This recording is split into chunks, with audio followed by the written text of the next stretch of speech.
Good afternoon, everyone. I'm James Hannig from the Department of Public Works Multimodal Unit. You're at the City of Milwaukee Bicycle and Pedestrian Task Force meeting. Just a few administrative items here as we get going. The meeting is being recorded for meeting minute purposes and to share after the fact on our website. And just double checking here, I'm going to drop the agenda into the chat. And I just want to let people know that closed captioning is available on the desktop version of Microsoft Teams. To enable that, click the three dots at the top of the window and to click the turn on live captions. But unfortunately, captioning is not available on the web browser version of Teams. If you'd like to follow along with American Sign Language, we have interpreters here today. Just pin Jill or Derek by clicking on the three dots next to their names on the participant list and then click pin.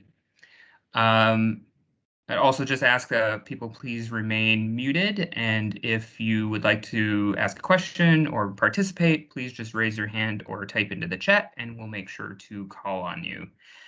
With that, we can go into roll call. So for the members, I'll just read your name, and if you would just let me know if you're present, and then we can move forward. So Caressa Gibbons is excused. Kevin Kuschel. Present. Mitch Henke.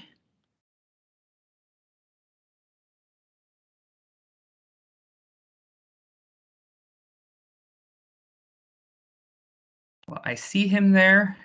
We'll see if he can get his audio working. Montavious Jones. Here. Thank you. Claude Krauschek is excused. Nicholas Lajoie. Present. All right, thank you. Daniel Rufus is absent. Cynthia Taez. Present. Thank you. And Andy Tillman is absent. So with that, I'll hand it over to you, Kevin. We do have quorum, right? I saw Mitch mention that he was present, but his audio is not working well. Yep, you do. Okay, so knowing that we have quorum, has everyone looked at the minutes from last month, and is there a motion to approve it? I second it. Okay, so Montavious motions to approve, and it was seconded by Nicholas. So all those in favor say aye or type it. Aye. Aye. Aye. Okay, I think the ayes have it. Moving on, Mike, we have a presentation about the ARPA funds and how they're going to be used in major projects. Mike Amsden from the Department of Public Works Multimodal Unit will be here presenting about that. So without further ado, I'd like to give it over to Mike. Mike, what you got for us? Sure. I think presentation might be a bit of a oversell, so I apologize if you're looking for a presentation. So I was asked to present on information regarding the mayor's proposal to spend up to $5 million in ARPA funding that was put out and made public as part of the summer ARPA funds, the $93 million that were announced over the last several weeks.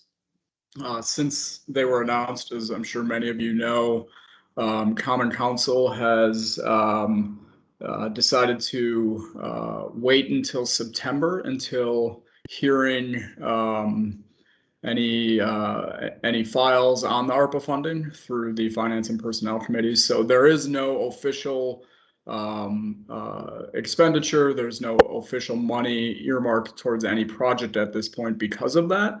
But with that said, reckless driving is definitely a priority of the mayor and a priority of DPW in terms of how we spend, or addressing reckless driving, that is, in terms of how we spend that money. I know that as part of the public survey that was released several months back on the ARPA funding, reckless driving was the second highest priority for people, after personal safety being number one. So it's no surprise. I think it's obvious to all of us that reckless driving is and has been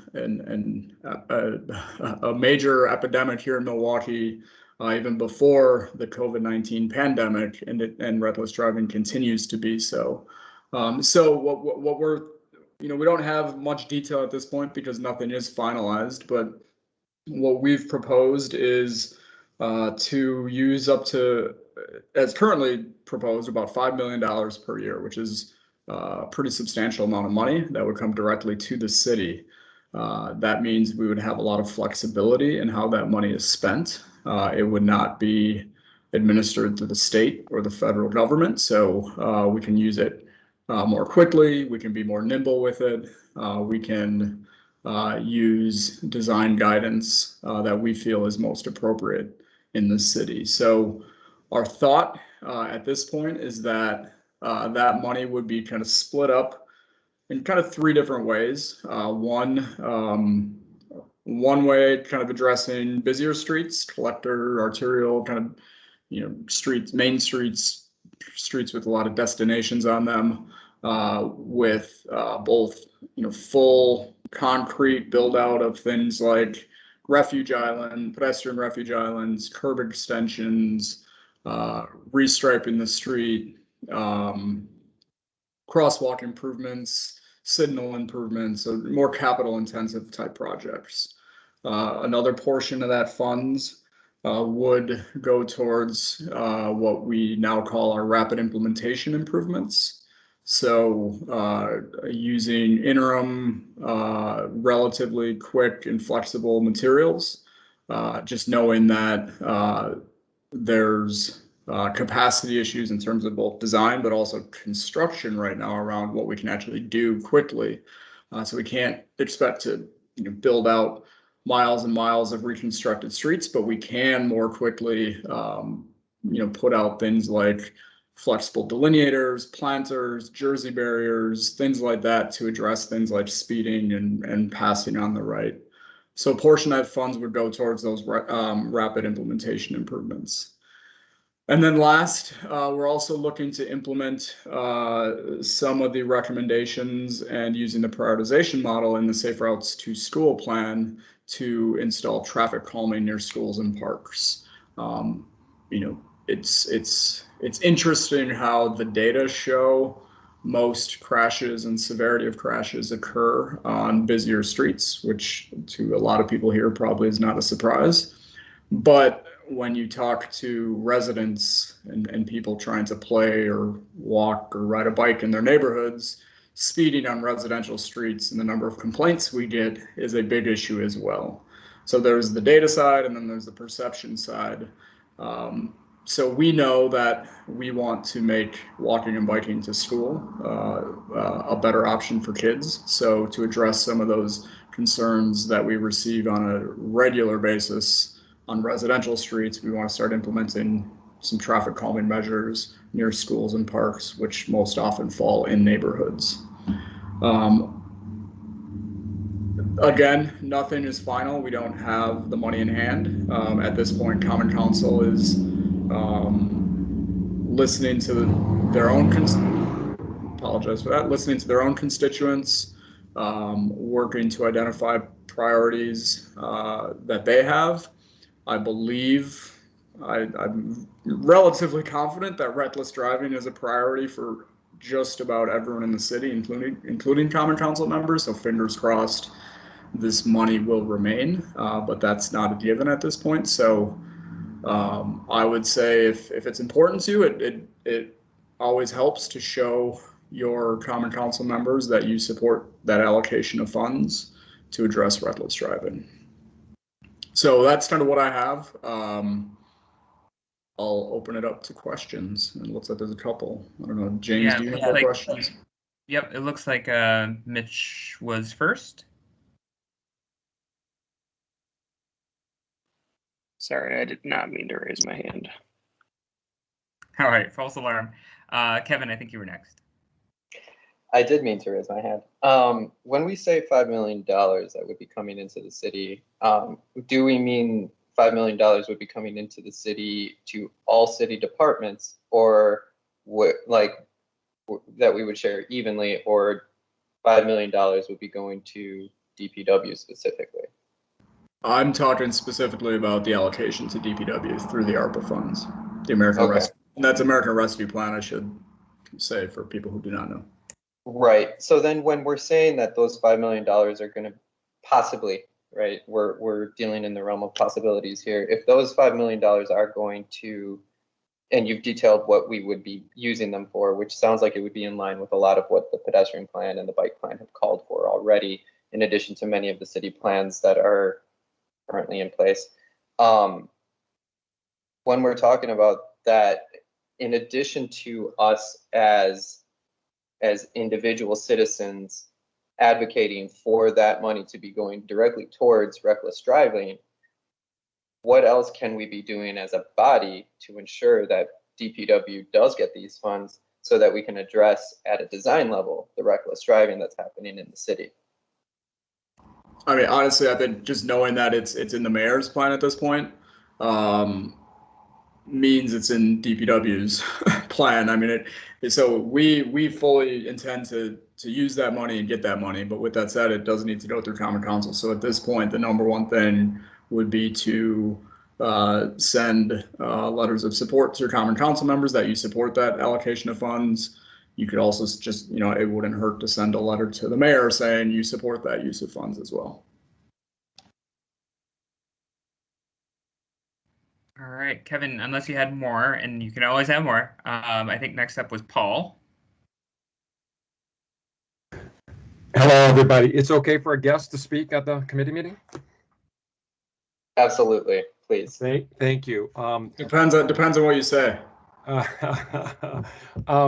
Thumbnail background, Fayed, health and wellness educator from Riverside University High School. We put 5,000 of our students on bikes since 2006 in our physical education classes and our after-school mountain biking, touring, triathlon, and special events that we do with our students. Many of my students on the teams have gone on to be bike mechanics, work in bike shops, and to begin to bike for their lives, like at college and around the city of Milwaukee, giving a large number of bikes away. I can't imagine there's many high schools in the United States that have touched on that many teenagers of color and poverty here in the United States. We're very fortunate to be next to a bike trail right outside our back door. Makes a big difference. Given all of the R&D I did since 2006, working with urban teenagers and doing all the programs that we do, is there anybody looking at incorporating juniors and seniors from high schools and students from universities, basically of color, to set up a bike group that goes around and looks at every elementary school, public, private, charter, within 6 blocks of bike trails, and then looking at where would we recommend a safe street or pathway, like King is getting a pathway on the right of way for the electrical wires, so there'll be no cars other than crossing Hampton. I would love to propose putting together a group of kids. We can then use that data. We can use those students if we ever need them to speak, both high school and college students, and we can train them. I just got my certification with DOT and Wisconsin Bike Bed to be a trainer for bike safety. I have my training from NICA for mountain biking safety. And we would do that then. We would section off, we would take one high school, look at all the elementary schools, because what we want to do is have service learning, which is an army of young people ready and available to teach kids how to ride bikes and ride with them to high schools for swimming lessons and ride back. I'm doing it for mental health, but we also are doing it. There's great calling for water safety and bike safety, getting it to more of the masses of the kids than just special occasions here and there. And now they ride together, problem solve together, have healthy relationships together. And we also have built these connectors from all of these elementary schools around the city of Milwaukee. And now the kids in those neighborhoods now have awareness. And Paul. then we make recommendations. I'm sorry. This is Yeah. this is really cool. I'm just wondering if you might have kind of a question in there that kind of relates to the ARPA item. Is there anybody bringing in, given what I just heard, youth of color in their teens and 20s to help promote biking in the city? So I don't can think do that in MPS. Yeah, I don't think this is directly related to the ARPA funding, but I mean, I don't want to speak on behalf of others, but I know that like the Bike Fed and Bubbler Bikes is doing similar things. And then as part of the one connection I can see as part of our Safe Routes to School policy, Yep.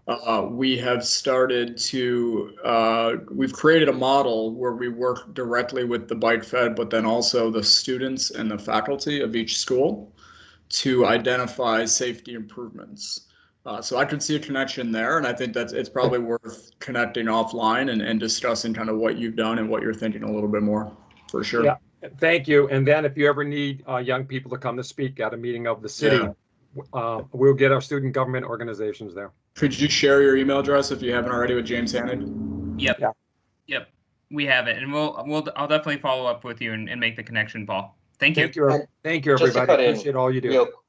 Just to cut in real quick, and thanks, Paul, for your comment.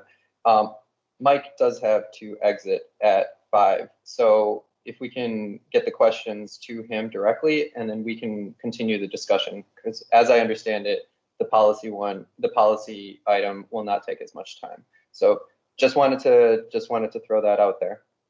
So what was the order? Next up is Montavious.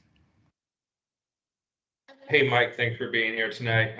Question on the first planned use of the fund, doing things like medium or median work. Would the funds go towards items that were already in the DPW plans, or would they, spur additional items that DPW had not already had planned to do? Yeah, that's a good question. Thank you. So it'd be kind of a combination of both, and that's something that we're working on right now, as well as kind of a prioritization model. Obviously, there are countless number of streets that deserve improvements. So, we're looking at kind of use, how many people are using the street? Is it, what are the traffic volumes? What are the pedestrian volumes? We're looking at equity measures. Where is the project located? What are the demographics? How many people are walking, biking, taking transit? And then safety as well. So how many crashes have occurred? So trying to develop a model. And again, this is very fluid and early, but trying to prioritize projects based on those. And a lot of that information comes from current plans like the pedestrian high injury network, the bike plan, et cetera. And, a lot of projects that we'll kind of put into that grouping are projects we've had in the queue, projects that we've gotten requests for in the past. So kind of a combination of everything that you mentioned. Okay, thank you. Next up is Becky. Good evening, folks.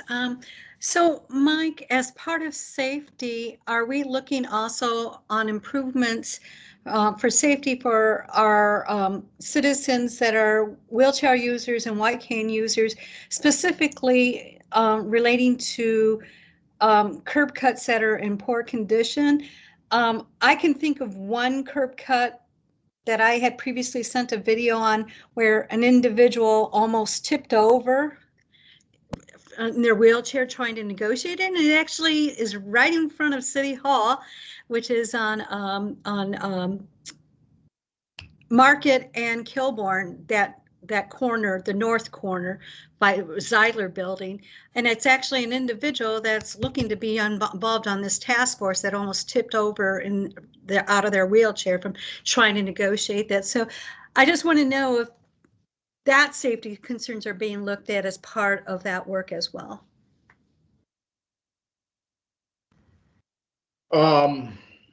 Yes. So especially for the projects where we'll be doing any sort of concrete work. Anytime we touch a curb, we're going to be upgrading ADA ramps. We're also going to be looking to not just put in a new ramp, but put in things like curb extensions and pedestrian refuge islands. So yes, that will be considered. And that'll be both on kind of the busier streets, then also the smaller residential streets as well around the schools and parks. I sure like to see that one right in front of City Hall and Zeidler taken care of, to be honest with you. Thank you. All right, next up, Cynthia. Yes, thank you, Mike. I have a quick question. I think this is just more so in regards with what our group, working groups have been doing in terms of the snow removal. I wonder if also among the 3 items that you mentioned for the that DPW is, allocating, or would that be also one of the projects that I think could have a lot of support? I think especially since we already came out with the letter for the snow removal project, and how much of that can also serve as support for, these kinds of projects for the future. Yeah, that's a good question. I don't have an answer. I know there's certain requirements on how the ARPA funds can be used that I'd have to find out. So yeah, I don't want to speak on behalf of our operations team. I don't know what they're considering, but I know there are certain requirements, but we can find out for you. Thank you. All right, next up, Nicholas. Hey, yeah, just kind of to follow up on Montavious' question. I'm just curious. Was this $5 million? Is that like a fixed amount that kind of municipalities are getting based on population, or I mean, how does that work? And then also, I'm curious about your approach in terms of how you use that fixed amount in terms of normally when you're requesting grant money, you have in mind your costs and in the budget needed for what you're asking for. But this is, do you just go down like your wish list and kind of you're thinking of, well, what are some of the priorities we haven't been able to address recently, and let's try to fund those, or what would be, I mean, like, is there a scope that you use for determining the use of those funds? Because I'm sure you have a list of things that that you'd like to do that you had before, prior to this ARPA fund coming in. Yep. So yeah, so the $5 million number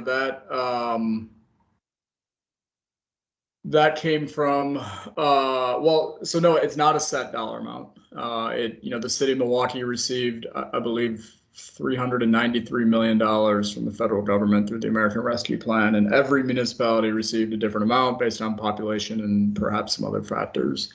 But our allocation is $393. There's certain requirements as to what that money can be spent on.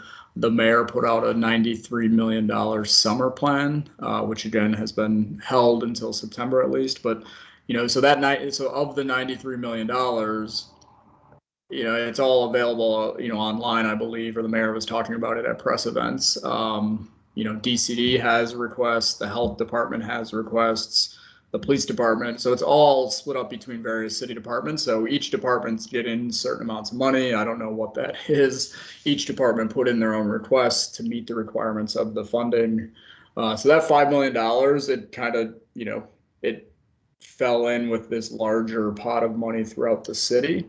And then the intent would be $5 million every year for 4 years, and that's when the ARPA money needs to be used by, is 2025, I believe. And then getting back to how we spend it, that gets back to that kind of prioritization model that we're working on, looking at use, equity, and safety.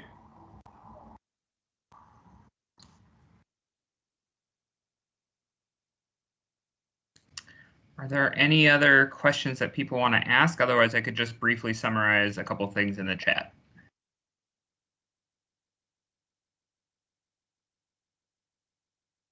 All right. Just for sort of the sake of documentation here, so Nicholas did ask a question about whether the funding could be used for red light cameras, and we did talk through a little bit that, as far as we know, they are still prohibited by the state legislature. I know there had been some discussion about a pilot study, but I don't think that was approved. Mike, unless you know, I see nodding head no.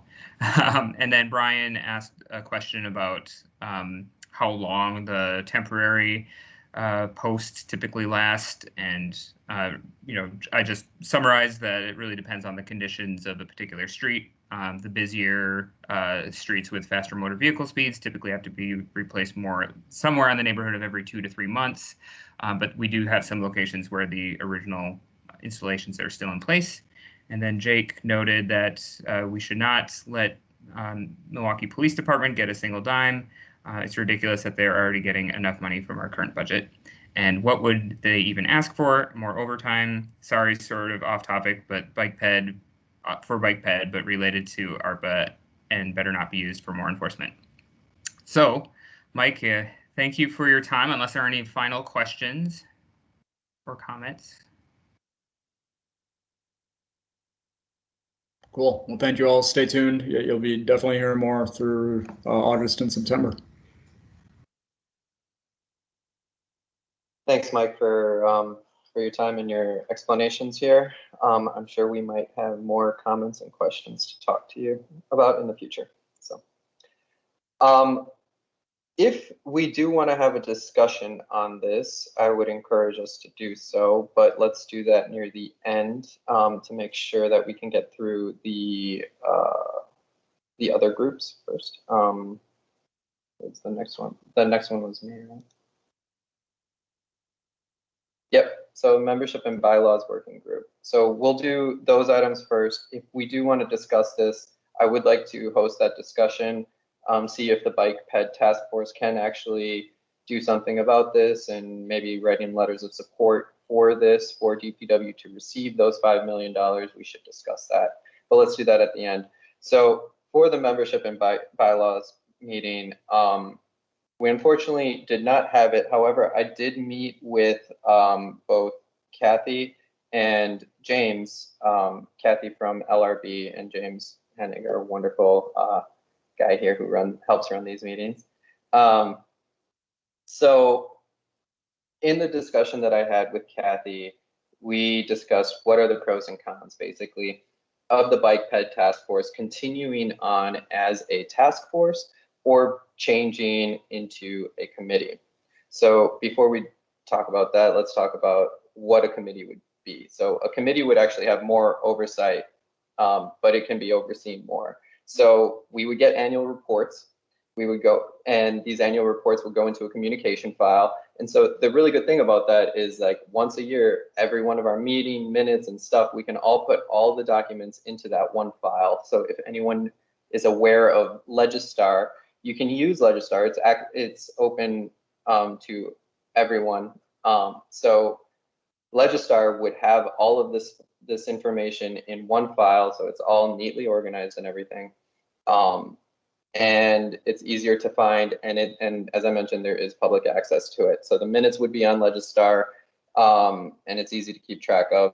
And we would also have access to a city clerk staff member who would be kind of, I guess, in a way, assisting what James already does for us, basically. And so we would have more resources at our disposal to a certain extent.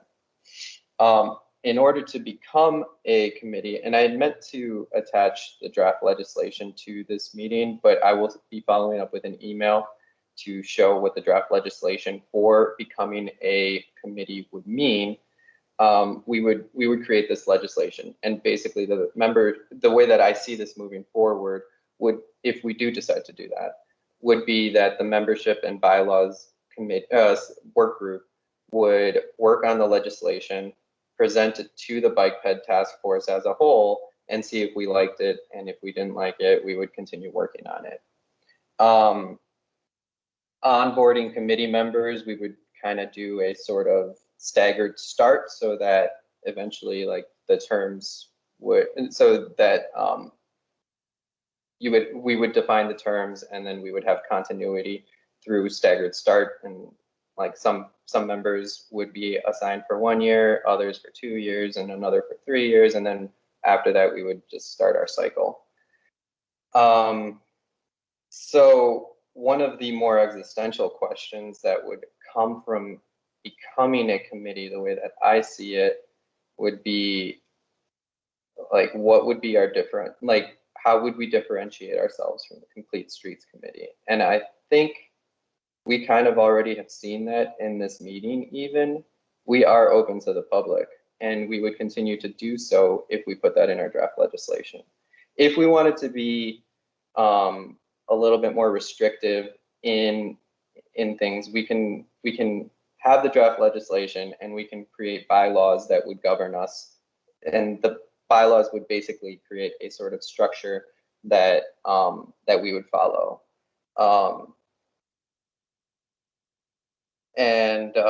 We would work with the language on there. And based on my discussions with Kathy and the information that she had previously provided, the best practices seem to be there would be one bike committee and one pedestrian committee. But that doesn't seem, or one, yeah, advisory committees. But we could end up having that both under a same umbrella, but we could have them like the bike ped committee and one commit, like one, we could have a subcommittee that would be focused on pedestrian issues, and we would have another subcommittee that would be focused on bicycle issues. But again, this would be all the way that we decide to do this, and that would be how we decide to vote on this bike ped task force moving forward. So the issue with a bike ped task force, it's technically a task force is to see the start and end of a project, and then it's basically done.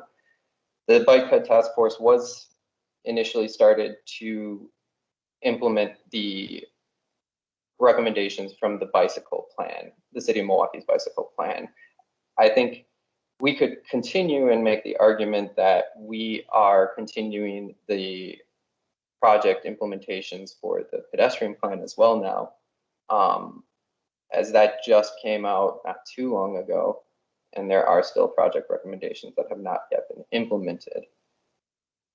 But if we did want to go along more with the mission and the vision of this group as we had created it through those exercises that we did earlier in the year, then it seems like we would want to become more of a committee to discuss these things with, say, the Public Works Committee or other committees. We would have more direct communication with the Common Council. So I realize that I have rushed through this kind of quickly, but I would like to have this open up to discussion at this point to see if we would like to move forward as a committee, or if we would like to remain as a task force.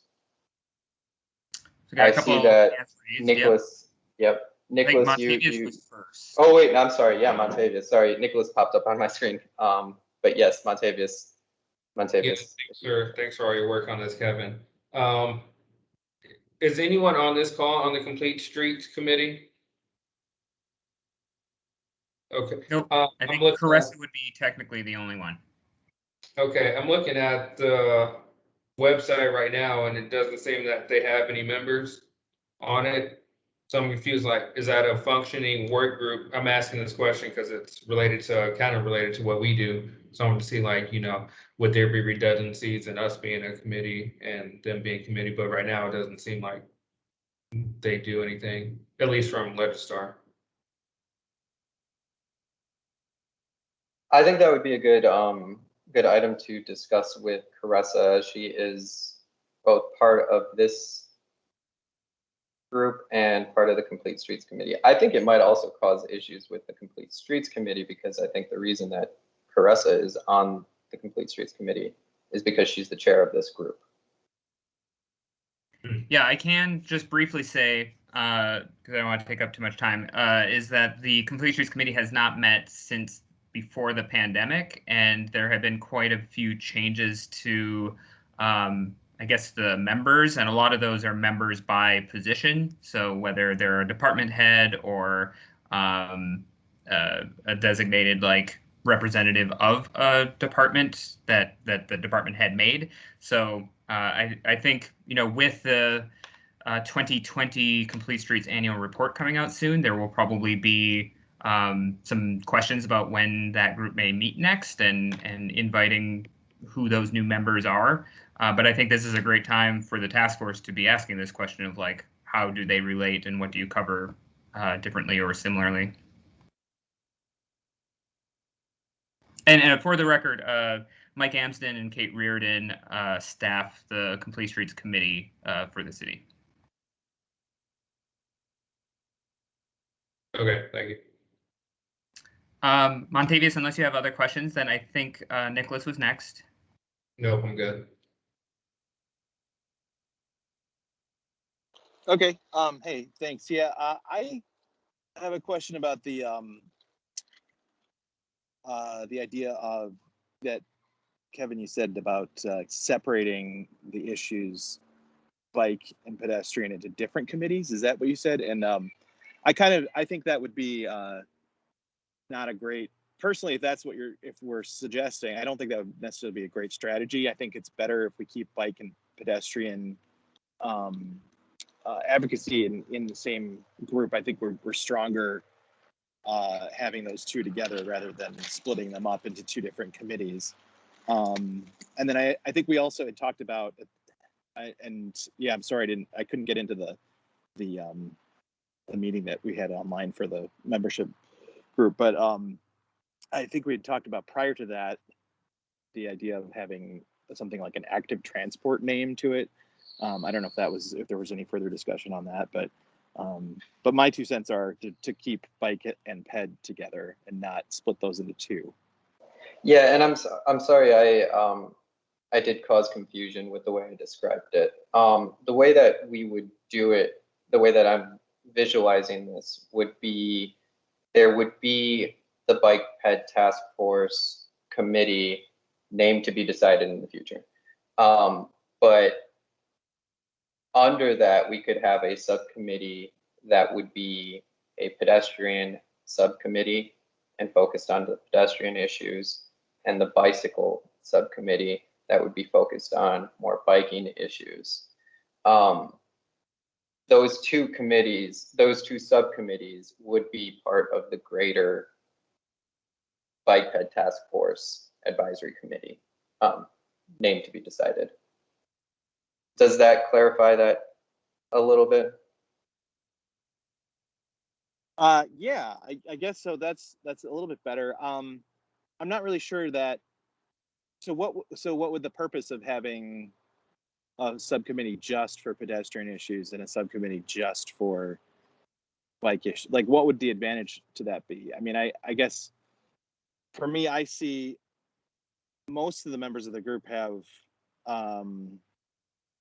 kind of opinions on both of those. I really see them go, as really paired issues of, vulnerable users of the roadway. But I mean, maybe there's some advantage I'm not thinking of, but yeah, I think there is an inherent conflict between them, possibly. I think as a pedestrian myself, I have been nearly hit a few times by bikes who are not following the rules of the road. They get mad at me. Our issues are somewhat different, but as vulnerable users of the road, I do like the idea of there being one big committee that discusses the issues, and we can bridge those issues together through those bigger meetings. In a sense, I see this as the work group, the policy work group, and the membership and bylaws work group, and together we come back. Oh, sorry, I don't want to cut you off mid-sentence.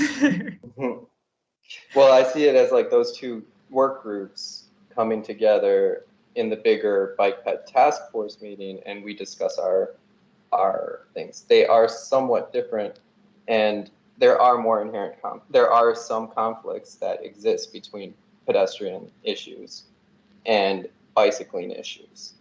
And this would guarantee that those issues do get discussed, which I'm not entirely sure they actually do in this current situation. And I was just going to interject to say, I think this is all really good for dialogue and conversation, both at the full task force here and, within the working group. But I guess if your intent is to kind of continue the conversation around the enabling legislation, I'm not sure you need that yet. I think that's something that could be kind of fleshed out as, you would be developing bylaws if you want to create those subcommittees or working groups by mode. So, I'll defer to you on how you want to continue with the conversation, but we have a couple other hands raised here as well.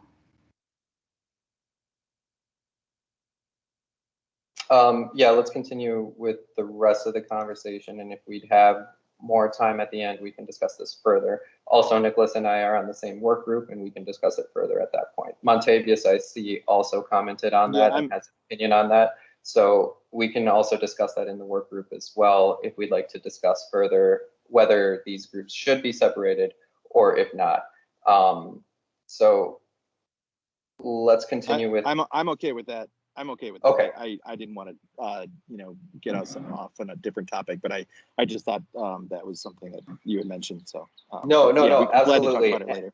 Yeah, and I don't see that as a different topic. I see that as a somewhat slightly tangential topic that we do need to flush out, definitely. But let's refocus this on, do we actually want to do this?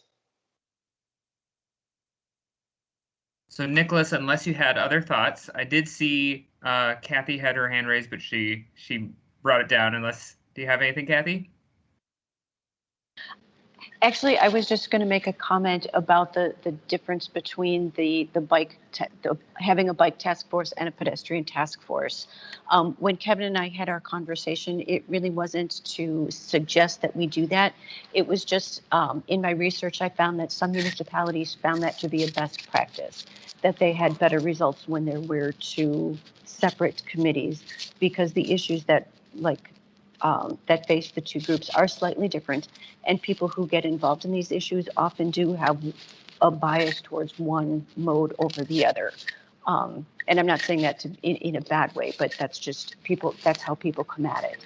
So it was just as a point of reference, it wasn't a suggestion, it was just something to be aware of something to consider. And that is something that I've noticed. I do come in with a pedestrian bias, and I do know that there are other members that come in with a more bicycle bias, but we're all cool. Yeah, so that's all. And Montavious, you have your hand raised. I did, but I don't think I need to say anything right now. Besides, I support becoming a committee full-heartedly. And I have a bike bias, so we're enemies now, Kevin. No. Let's still be friends. We still got to hang out, man. All right, I'll forgive you. Are we able to vote on this now, or are we going to have a? Do we want to vote on this now? Because we can vote on this now if we do make a motion to vote on this now. Otherwise, we can continue discussing the pros and cons of this. I think Mitch had a very interesting point in the comment in the chat rather, that this does seem like we are kind of the same as the Complete Streets then. And then I also saw there was a previous comment from Kathy Nelson that, this sounds like we could end up being merged in this way. So I think before we actually put this further to a vote, I think more discussion is actually merited, because this is a significant existential question for the group, because this would effectively dissolve the bike ped task force, and we would be becoming something else. And is that what we want? And so I see Cynthia has her hand raised. Yeah, I think I would be interested in having a further discussion and just kind of having different options, that if we do keep ourselves as a bike and pedestrian task force and we dissolve ourselves, to what extent could we in our journey, right, with projects, when do we make maybe that change to become a committee? Does it have to be right now? Can it be later on? I think I'd be interested to kind of see more of a timeline that could be more of benefit to our projects that we have going on, and can that emphasize a later time versus now? I think those, that's, I think my first initial thoughts on this. So my idea with this coming, I definitely see that point. I think right now, one of the issues that I see with that is that if we're not continuously bringing this back up to the group, then we may not actually end up doing anything about it, and we'll be continuing this discussion for much, much longer. I do see right now as a potential opportunity politically to draft up the legislation and present it to the Common Council. But seeing that there is much more interest in continuing this discussion, we still have time right now. I say we continue discussing this.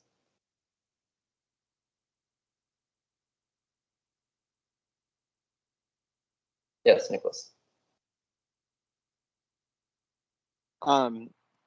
So what if we had an agreement now or a motion to plan what this would look like? Because it sounds like we don't have, I mean, I'm guessing like the bylaws that exist now, we're not just going to copy and paste those into whatever committee we created. We want to start with a new objective. I mean, can we take any steps today, or is there something we could do to say let's move forward to plan the structure, bylaws, the objectives of the new committee, and see what it looks like, and then bring it to a vote, whether or not that's something we'll agree on, or I mean, I feel like we've been talking about this for a while, and I feel like we're kind of spinning our wheels a little bit now. If we're just going to say we're going to discuss it, I'd like to do something to move forward a little bit with it. Yeah, and that confusion is also my fault here. So I guess what I'm asking for here is if we are interested in exploring this. And so what would happen if we do decide that we are interested in exploring this? Then the work group, the membership and bylaws work group, would get together and look at the draft legislation that Kathy has provided us with. And we would fill in the blanks there. We don't actually have to start thinking about the bylaws at this point.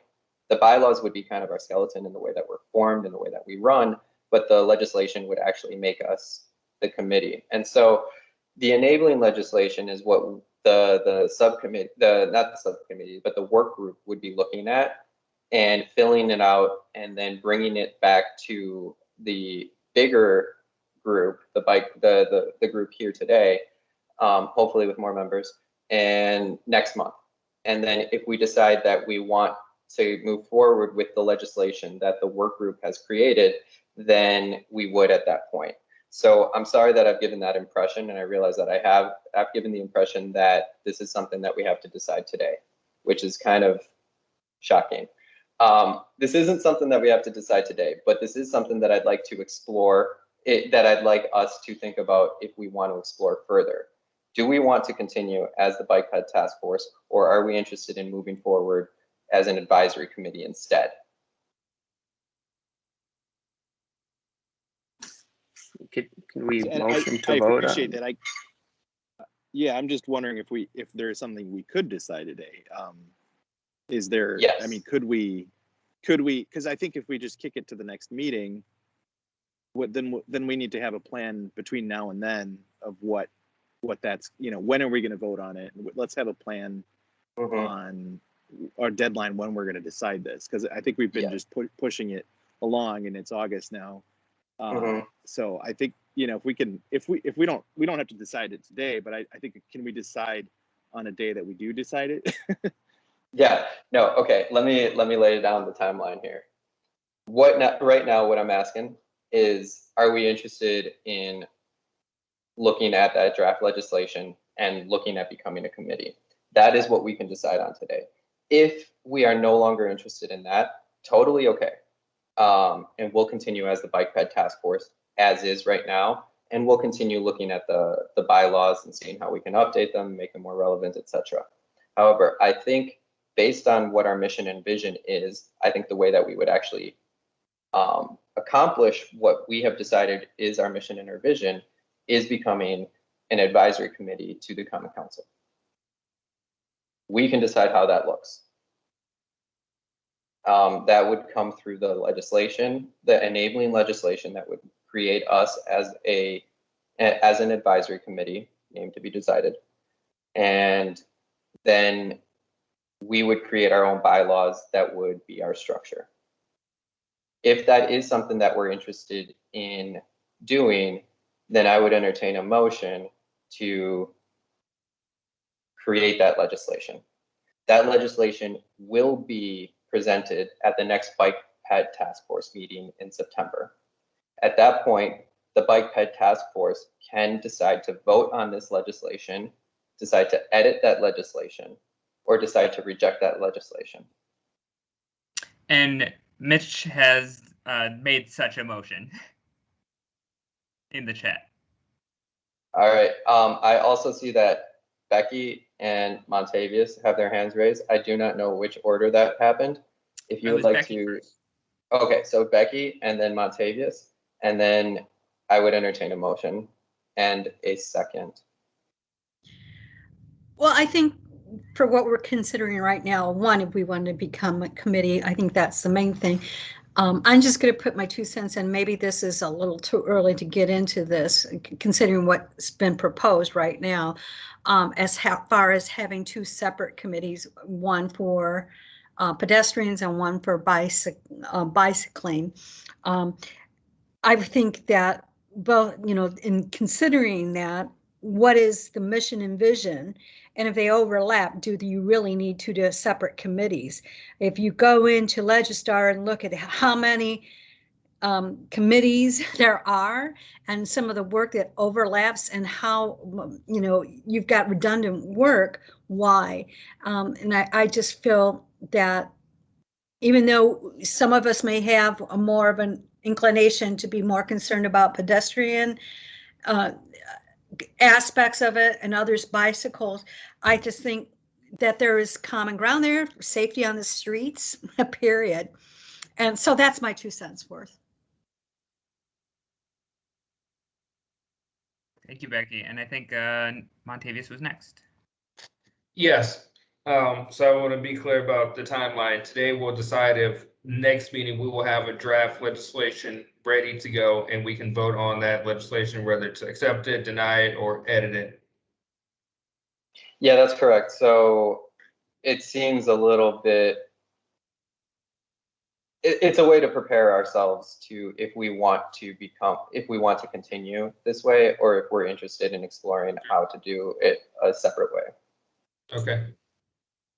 I'll reiterate my motion to vote on it right now.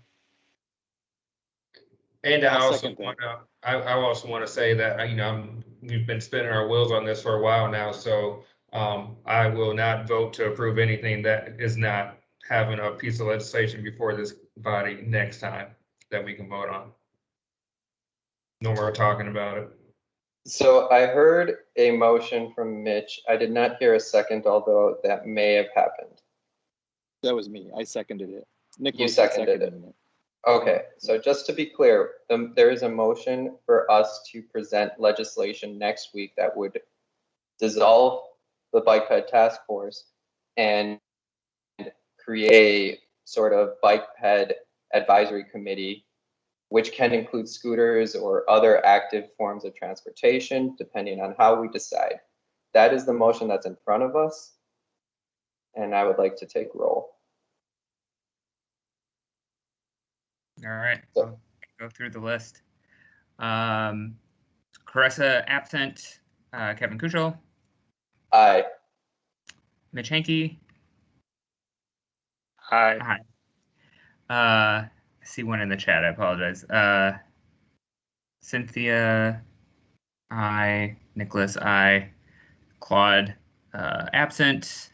Daniel Rufus absent. And Andy absent. So that would still pass. Okay, so the motion passes. What I will do then is I will convene the membership and bylaws work group, and we will look at the legislation that has been presented to us, draft up the legislation. Montavious also says aye, by the way, and then present that legislation to the bike ped task force next month. We can decide at that point whether we would like to accept it, reject it, or edit it. So Kevin, as a member of that committee, I would ask you and try to commit myself to this too. Can we get a draft of that at least a week in advance of the next bike ped task force meeting so people can have time to review it and then bring their questions and concerns to the meeting so we can have a robust conversation? absolutely. So the draft legislation as presented to us by Kathy that needs to be filled in by us has been provided to the work group. But I will send it again to the work group when I send it, when I create the meeting. Now, because this is a matter of really, like, it's pretty big, and we will have to be working on it, I would like for our work group to meet ideally next week and see if we can continue to draft this out by the end, like work on it steady until the end of the month. So we may have to meet twice. I will send work group meeting updates on that to the work group itself.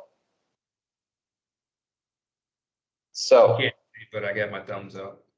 Cool, awesome. With that, then that would effectively close the updates from that work group. And I would like to now let Nicholas present the updates from the other work group, the policies and procedures work group.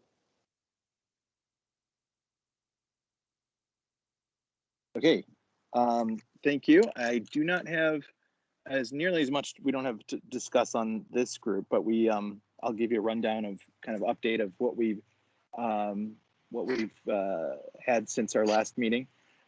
Discussion took place in our July meeting. We met at Claude's condo downtown and had a little bit of a group brainstorming event where Cynthia, Rebecca, Mitch, and Claude and myself kind of sat down and started to look at hammering out some of the objectives and priorities that we want to see from the policy and projects work group. And the consensus from that group was that we want to do more. We want to be more active. As Claude put it, let's do something. And some ideas that arose from that were, aside from our task currently, which is very appropriate for us to try to tackle on issues of ice and snow removal, working with Danielle Rodriguez together to try to approach some solutions for that. Over the long term, the work group really would like to try to address really at a more, I think we decided at more of a community-based, and stakeholder-based approach, where we kind of, I think we agreed that we feel that we should be sort of liaison or a connection point for stakeholder groups in the city. Those being community, city representation, whether that's us with electeds and DPW, but also with other agencies in the city, and reaching the sort of the voices of and demands of residents in the city that are we feel that we can try to provide some representation for on the issues of safety, in particular to bike and pedestrian issues. So something that Claude tried to task, I think, Cynthia, if you want to maybe if you're able to give an update, we did talk about how there could be some links between he has somebody at the Milwaukee Christian Center and 16th Street Community Health could connect with them. Another idea we had with a group like that would be to provide, since we all have sort of common interests in the city, for those of us that are concerned about bicycle and pedestrian safety, we'd like to maybe provide some sort of outlet, whether that's a web-based forum or some place for these groups to have that might, it would be around the city, that might have an interest in addressing the needs of bike and pedestrian safety, that we could provide some sort of tools for them to mobilize, to communicate with us, with each other, on the issues of trying to create safer streets in the city, and so that was kind of where the notion of linking up the Christian Center and the 16th Street Center together, among others, would be something that we could provide a connection point. And we didn't get into the weeds and really come into a determination of what that would look like. I mean, one thought I had was a directory of like-minded groups, or advocacy groups in the city that have these ideas in similarity with one another, but it could take some other form. And so we're kind of that was mainly the point of that part of the discussion. And it really, we're sort of chiseling through it right now, and kind of trying to think of other tasks and engagements, community engagements, that we can undertake for serving this purpose. Cynthia, can I call on you to ask if you have any updates on that, or were you able to make any connections? Or yeah, thank you. So Claude did connect me with the Milwaukee Christian Center, and with their work over here at 16th Street Clinic. We did think of having some sort of network that joins different organizations throughout the city that may have an interest or an input to replicate I think a lot of the programming that is already happening. An example is the initiative that the city has with Active Streets, and basically what we have been developing over here with my colleague Patty, who has implemented 2 more walking and biking clubs in Milwaukee South Side. And can we do a replication of that throughout the city? By, I know Claude mentioned having some sort of toolkit that can be of help for other organizations throughout the city. That was, I know, one of the comments, but I think that definitely having a strong partners, community partners throughout the city to make this happen would be something that can get started, but it will definitely need some steering. And I think if that group can come from folks that have been actively doing this work, we can, I think the directory piece that that Nicholas mentioned, I think that that's part of it, but also the action of actually of doing for what we want to do with programming as a task force subcommittee. I think that's where we are at. I know that I've been in conversations with my colleague, and I think the main issue with it would be capacity, and to what capacity can other organizations really take on this work, because I think just trying to put things together, it's already a job in itself. So I think it would be ideal to have this as part of our discussion as a subcommittee for the next group. Do we as the task force want to establish that base for this programming to sort of spread throughout the city, or do we want to partner with a specific targeted organizations throughout the city to to start from scratch, basically? So that is as much information as I have. but I am happy, to continue this because I do think that, at least from our work that we've done in 16th Street, we have been doing really good work. And I know this is something that we want to continue every year.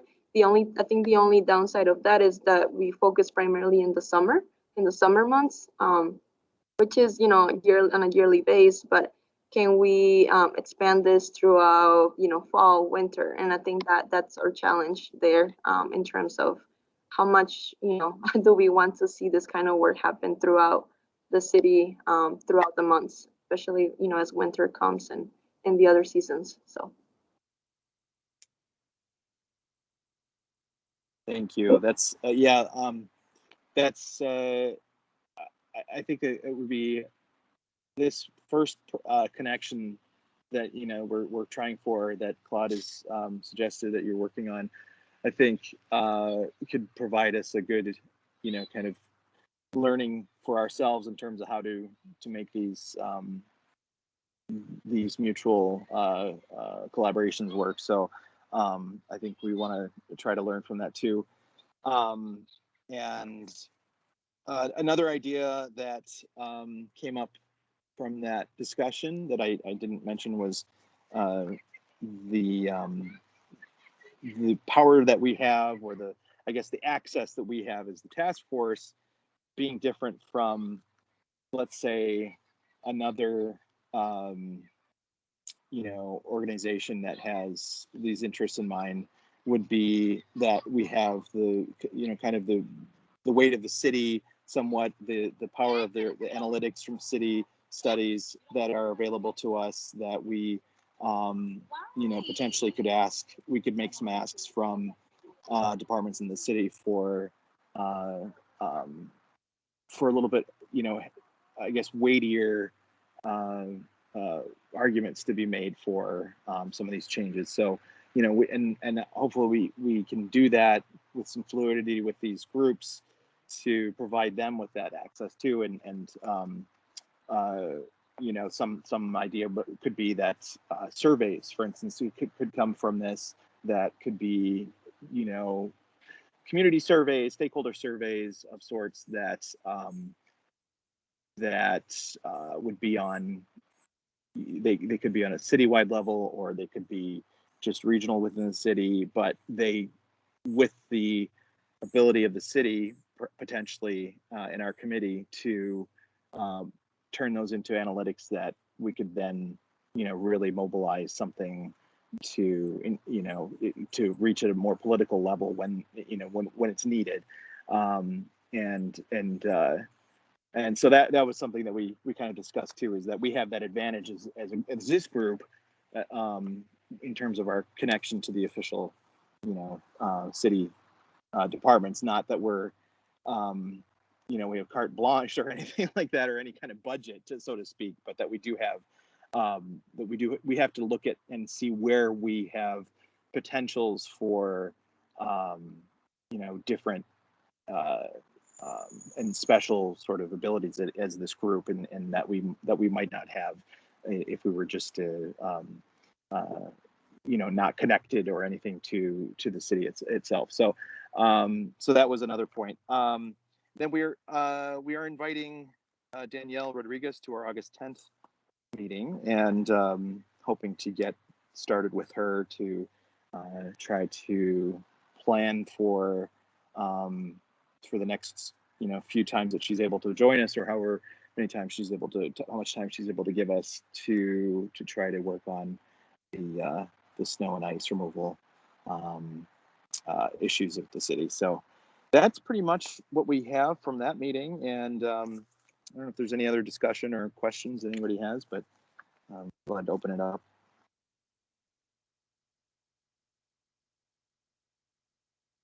No?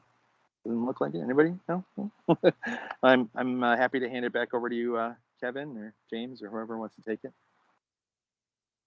Cool. Thanks for that update.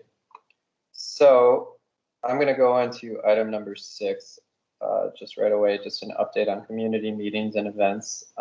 So I'll read the ones off the list. If there are community members or just members that would like to add on to this list, please let us know. You can put this in the chat, or you can also put your events that are happening for the month of August. You could put those in the chats, or you could let us know locally. So on 8/11 from 6 to August 11th from 6 to 7 p.m. Bubbler Bikes will have their Bubbler Bike Savvy Cycling class, and that is at 314 West Brown Street. Tuesdays at 6:30 p.m. there are Tuesday night rides at Reed Street Yards. That's 400 West Freshwater Way. And on August 24th from 5 to 6:30, there will be a People for Protected Bike Lanes demonstration. Do we have any other announcements? I see Cynthia.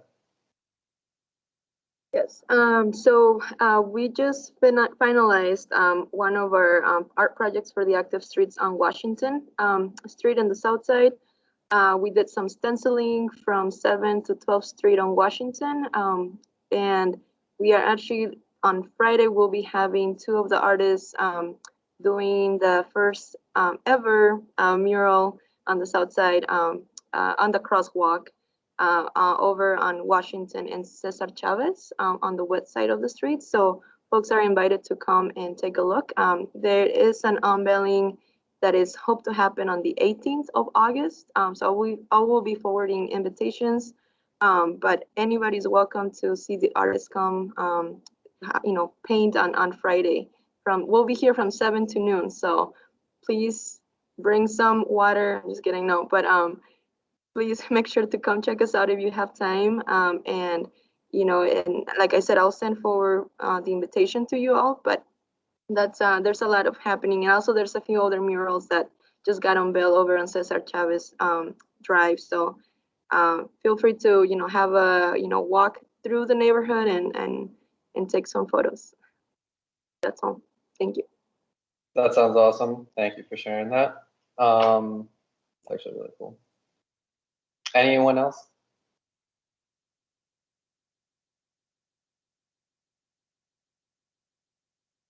Okay, it looks like none. Yeah, were there any of the discussions from earlier that you wanted to revisit, or anything from the chat that we weren't able to cover? People are more than welcome to bring it up again or raise their hand.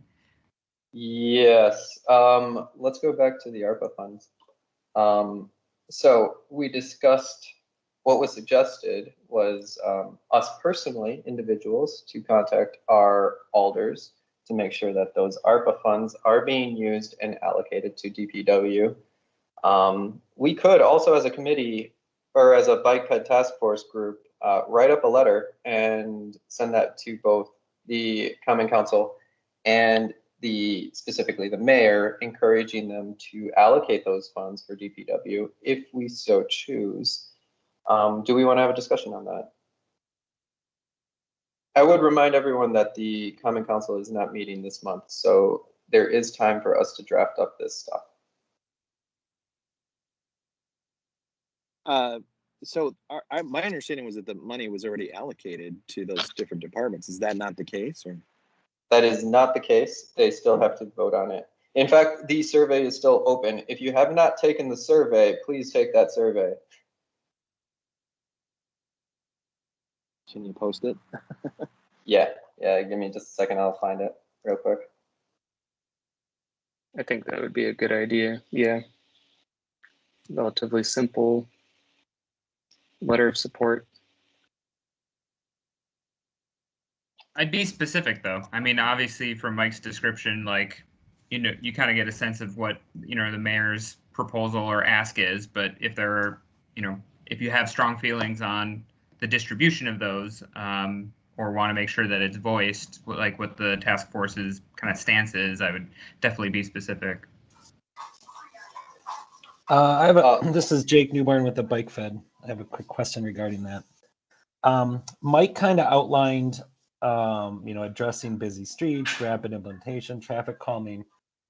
I guess maybe for James or anyone else who's heard anything, is there anything as far as like a big kind of capital project, like I've heard kind of purchasing the 30th Street corridor rights, or kind of thrown out there? Is there any kind of bigger? I mean, we keep saying think big, and to be honest, some traffic calming and some posts on a bike lane don't seem like thinking very big. So I just, if there's anything else and anyone's heard them float or that we should be pushing for. I'm sorry to say, Jake, that I have not been part of those conversations, so I really don't know. But if anyone else from the city or anywhere else might know, and otherwise we can follow up with something. No, I mean, from DCD, I haven't heard anything other than, I haven't heard anything other than us surviving. I will say, I mean, even though $5 million is a lot, like it doesn't go very far, even as much as we think it would. Obviously, it's still what 3 times more than the multimodal budget from the past couple years, but still. Jake, would you encourage something in the letter that we seem to be contemplating that we'll be writing? Would you like us to include something else? I mean, I'm riding this line of like, what's even, what's feasible? Are we asking for something that something big, like for instance, purchasing rights to the 30th Street corridor or beginning the plan, funding the engineering plan? Like, is that feasible? I guess I don't know. And that's my concern, is that these aren't big ideas, and that's all everyone's saying. Think big. Every time I talked with Marina, my elder person, and she said, if you have anything to come with us with, think big, once in a lifetime. And that's just my point, is that some posts on street corners aren't very big or long-term or supporting anything else. So as much as I appreciate, DPW insight and trying to work towards some of these goals and etc., like they're not big life-changing ARPA dollar things. I think those are things that we should be putting into the annual budget and increasing the annual budget for DPW to impact. So I know Caressa might have some ideas. I know we've had a couple other talks about, what are those big things. I know we've talked a little with Willie from Rails to Trails specifically. So I guess I could, again, but are those going to be more than $5 million? Is something like that going to cost $7 million? And it's like, well, let's just get what we can and impact as much of the city as possible as compared to, a trail connection. So yeah, I think that's a valid point. If I may, I'm sorry. I think that's a valid point. I think if we put something, not necessarily a specific project in the letter, but if we said something along the lines of, supporting big projects, long-term projects, catalytic projects of that sort, and looking at the fatal design flaws that have created this reckless driving pandemic that we are facing, then I think that might go towards that, but it would still leave enough leeway that they can interpret that however they want, unless we have something specific. I'll just really briefly, and then there are some hands up too. I was just going to say that, I appreciate the conversation or the question about, determining what's feasible, but at the same time, as an advisory committee, your role is to make the suggestions you feel is appropriate and, I guess sort of advise whether it's the departments or elected officials on what you think they should do. And, they have their roles in terms of how they process that, information or that advisement, right? If you wanted to field some questions, Kathy had her hand up first. Yeah, absolutely. Yeah, I just had a couple comments to make about the way the ARPA funding is working. There's this $5 million that the mayor has proposed, but that is not like absolute funding. The council does have the ability to go in and to change it, to amend it, to delete it. So to the extent that now is the time to give input to the council members, I mean, that's a very valid thing.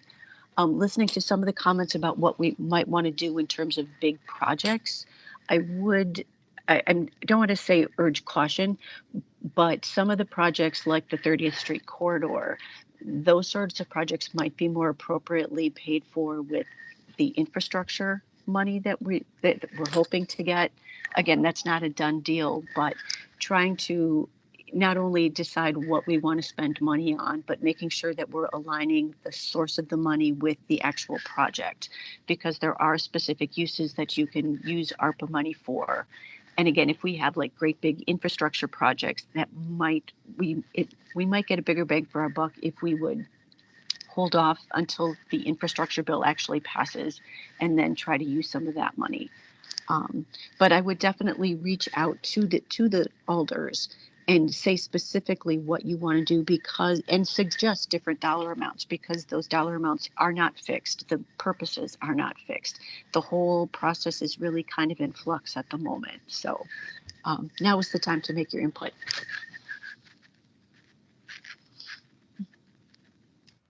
Thank you, Kathy. Next up was Becky. Thank you, James. So I did let the mayor and the alders know what my concern is, that really to have some funding allocated for curb cut repair and sidewalks. That's the only means of transportation for someone that's blind or some wheelchair users. And we really don't have that ever budgeted. And last month I ducked out of this meeting for a time because I attended a meeting that the president's administrative office had with ARPA funds in regards to the disabled community. And they specifically talked about aging in the community. Well, if you don't have a community where you can get around well, because your infrastructure is not being taken care of for those persons with disabilities, so much for aging in that community. Where are your other choices? Is to go to a nursing home and depend on paratransit. And we want the elderly and disabled to be able to age in the community. And so that is something that I'm harping on. I don't want to see sidewalk repairs and curb cuts just being done as part of a project, which I know Mike explained that would be done as part of a project, but I really like to see the city start allocating funds for maintenance. Thank you.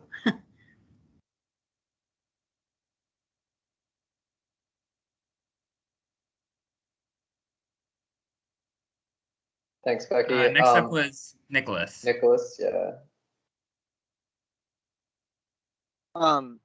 Thanks, Kathy, for your insight on that. That was kind of what I was trying to get out of Mike before, but we didn't really have time. And I guess I think we all have frustrations about the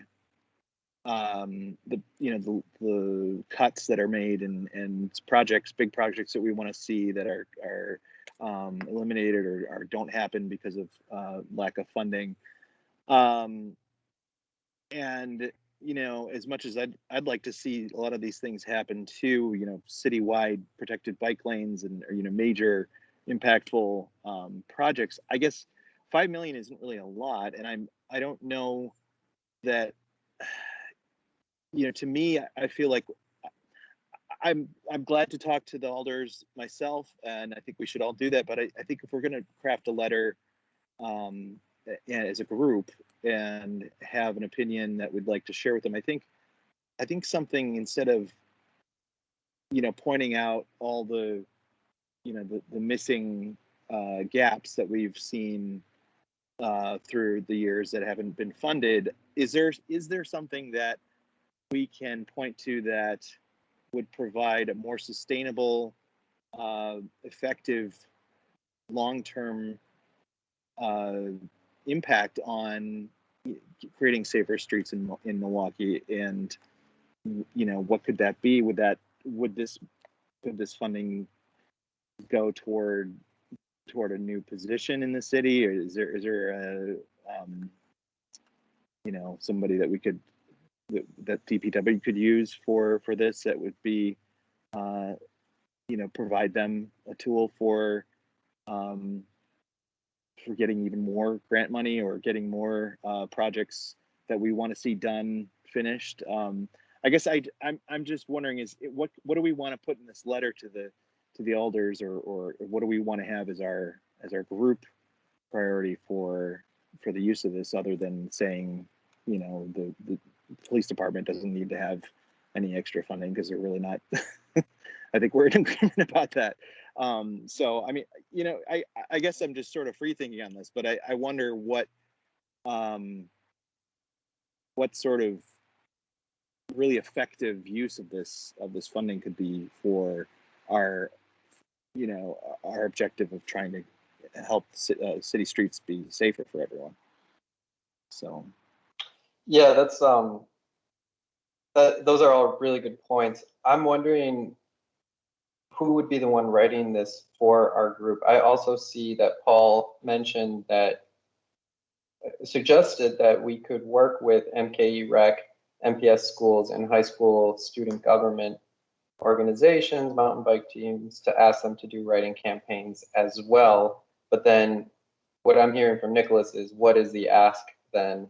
What are we writing to do in favor of, besides the $5 million yearly to DPW to implement these infrastructure changes?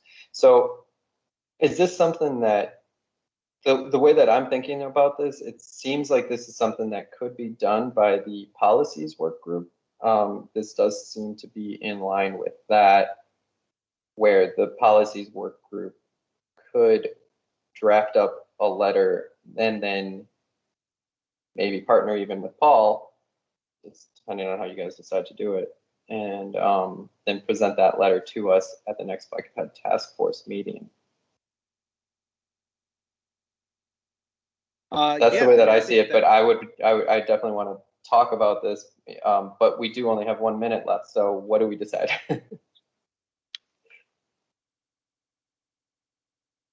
Yeah, I'm happy to bring that up to our next week, our meeting.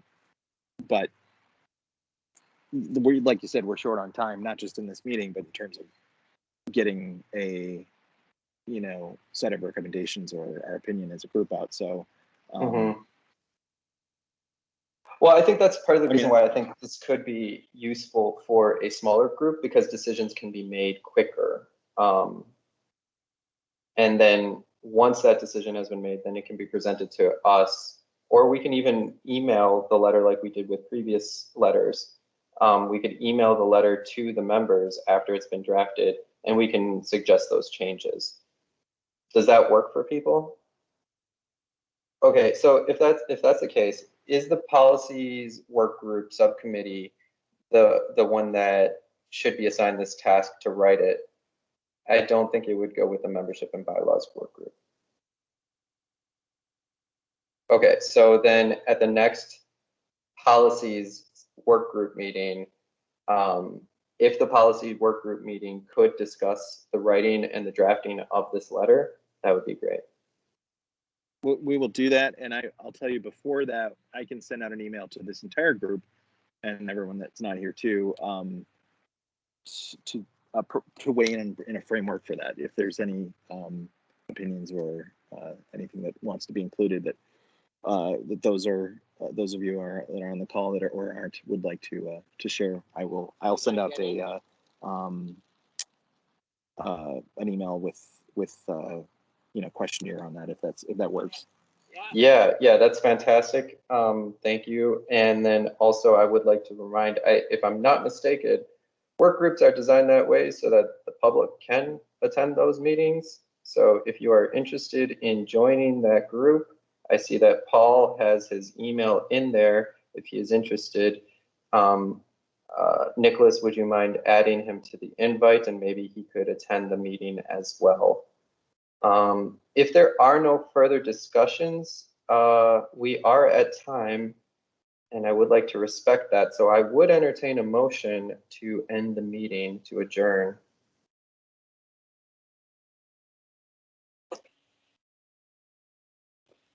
I motion to end the meeting. I see we got a motion from Montavious, a second from Mitch. So if we can say aye, or just type it. Aye. I think we are.